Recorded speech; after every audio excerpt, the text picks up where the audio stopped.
Hello friends, welcome back to my channel Ram Mousumi simple lifestyle.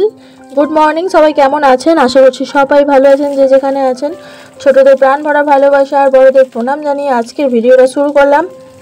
আজ হচ্ছে শনিবার, আর আজ তো আপনারা সবাই জানেন চৈত্র অমাবস্যা, আর সাথেই আজকে সূর্যগ্রহণও আছে। বেশ সকালবেলা উঠেছিলাম, আর এখন তো গরমের সময় জানেন, সকাল হতে না হতেই রোদ্দুর চারিদিকে একদম।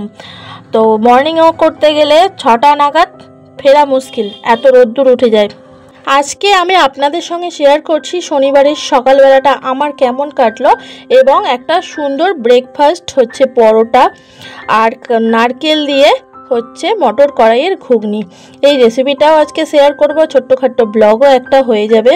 তো সকাল সকাল সমস্ত কাজকর্ম মিটিয়ে স্নান করে নিয়েছি। আপনারা তো দেখলেন টেবিলটা ভালো করে পরিষ্কার করলাম। তো ওতেই মাছ মাংস সবই খাওয়া হচ্ছে, তো মুছে নেওয়া হয়, তো তাই আমি ভালো করে পরিষ্কার করে নিলাম। বাইরে স্নান করে নিয়েছি আর পূজাও দিয়ে নিয়েছি। এবার আমি চলে এসেছি হচ্ছে রান্নার কাছে। এসে এই যে দুধ, চিনি, চা এগুলো ঢালা ছিল না, বিস্কুটের প্যাকেট এগুলো একদমই ঢালা ছিল না, তো আগের দিন রাতে নিয়ে এসেছে, তাই এগুলো ঢেলে নিলাম। আর আপনারা দেখলেন যে আগে যতটুকু চা ছিল আমি চাটা বসিয়ে দিয়েছি, অবশ্যই দুধ চা বসিয়েছি।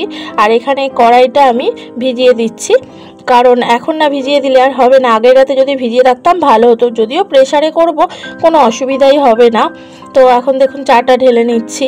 আর হ্যাঁ, একটু পাউরুটি নিয়েছি, ওই পাউরুটিটা এখন চায়ের সাথে আমি খাবো। আর প্রভু বলেছে বিস্কুট খাবে, তারপর টিফিন করে নেবে। আজ একটু সকাল সকালে রান্না বসিয়ে দিচ্ছি, কারণ হচ্ছে আজ তো জানেন সূর্যগ্রহণ দুপুর 2:18 নাগাদ পড়ছে, যদিও দৃশ্যমান না ভারতে। তো আজকে আমার বাড়িতে আর ভাত রান্না হবে না, যেহেতু 3টে মানুষ, 3জনেই আজকে আমরা শুকনো খাবার খাবো। পরোটা, লুচি এইসবের মধ্যে দিয়েই আজকে যাবে। তো সন্ধ্যাবেলা লুচি বানাবো, আর এখন পরোটা বানানো হবে। তো এটাই আপনাদের সঙ্গে শেয়ার করব যে কিভাবে আমি ঘুগনিটা রান্না করলাম। তার আগে এই যে বিস্কিট ঢেলে নিচ্ছি। চা ওই যে বসিয়ে রেখেছি, চাটা এখনও ঢালা হয়নি।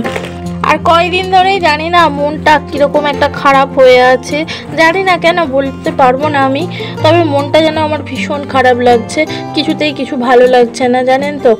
আর সকালবেলাটা হলে ওই ওষুধ খেতে হলে আমার মাথাটা খারাপ হয়ে যায়, কিন্তু কিছু করার নেই, ওষুধ খেতেই হবে।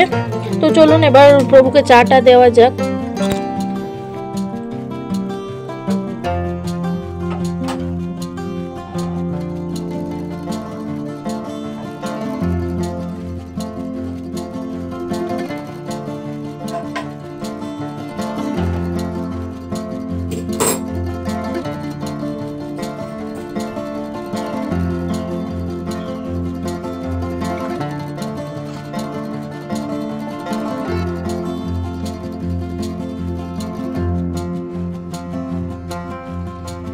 সমস্ত জোগাড়জাটি করে নিয়ে এখন আমি রান্না বসাতে চলে এসেছি। এবার ঘুগনিটা বানাবো। তো নারকেলটা দেখতে পাচ্ছেন, নারকেলটা হচ্ছে ফ্রিজে রাখা ফ্রোজেন নারকেল। তো এটা আমি 1 বছর 1.5 বছর রেখে দিতে পারি, তো আপনারাও রাখতে পারেন। একদিন এই টিপসটা আমি আপনাদের সঙ্গে শেয়ার করব। তো দেখুন নারকেলটা কিন্তু ভালোই আছে, না খারাপ হয়ে গেছে, আর সমস্ত রান্নায় ব্যবহার করা যাবে। তো এখন আমি কড়াইটা সিদ্ধ করে নেব প্রেসার কুকারে। তো কড়াই দিয়ে দিচ্ছি, আলু দিয়ে দিচ্ছি, আর নারকেলটাও যেহেতু একটু শক্ত ফ্রিজে আছে, তো নারকেলটাও আমি একসাথে সিটি দিয়ে দেব, 3টে সিটি দেব।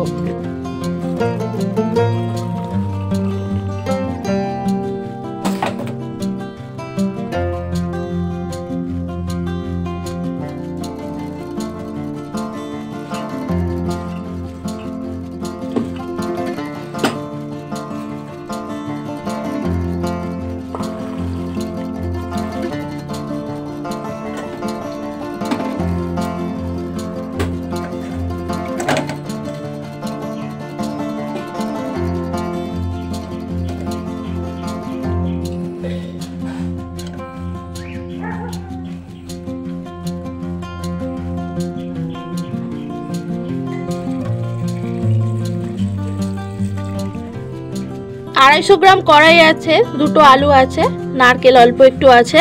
তো আমি 1 চামচ বড় চামচের লবণ দিয়ে দিলাম। তো জল দিয়েছি, আবার একটু কম হয়েছে, একটু জল দিতে হবে।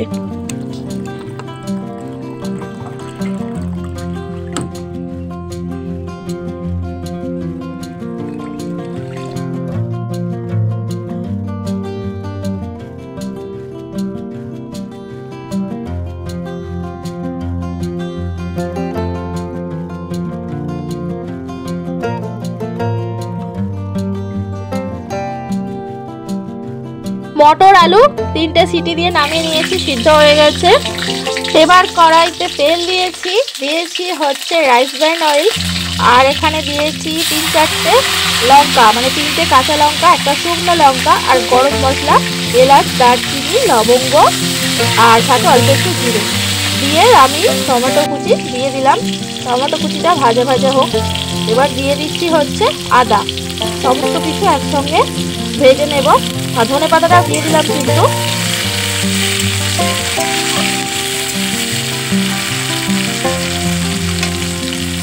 আর এখানে ওই যে প্রত্যেক দিনের যে মশলা, হলুদ গুঁড়ো, লঙ্কার গুঁড়ো, যেটা আমি গুলেই ব্যবহার করি বেশিরভাগ সময়। তো বন্ধুরা, আপনারা তো জানেন সংসারের কাজের পাশাপাশি কত কষ্ট করে একটা ভিডিও বানাতে হয়।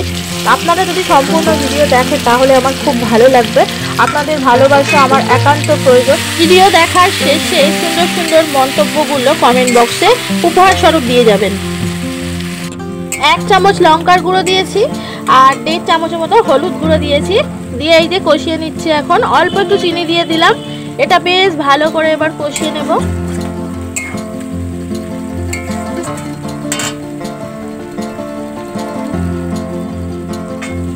লবণ দিয়ে সিদ্ধ করা মটর, আলু আর নারকেল দিয়ে দিলাম।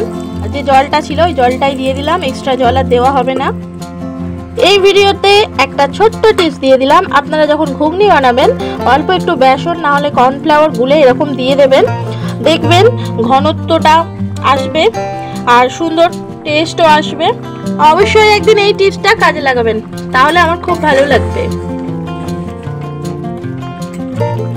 এখন ঘুগনিটা রেডি হয়ে গেছে, খাওয়ার জন্য উপযুক্ত। তো আলুগুলো একটু ঘেটে দিয়েছি, আর দেখুন এটা কিন্তু বসে যাবে, যেহেতু আমি বেসন ইউজ করেছি এটা পুরো বসে যাবে। আর অল্প একটু জিরের গুঁড়ো আমি দিয়েছি, সেটা ভিডিওতে দেখানো হলো না। এরপর আমি চলে এসেছি পরোটা ভাজার জন্য। আটা তো আগেই মেখে রেখেছিলাম, যেহেতু আপনাদেরকে কথা দিয়েছি একটা সুন্দর ব্রেকফাস্ট আপনাদের সঙ্গে শেয়ার করব, সেই হেতু পরোটা বা লুচি তো বানাতেই হবে। এখন একদম রেডি। তো চলুন হাজবেন্ডকে দিয়ে আসা যাক।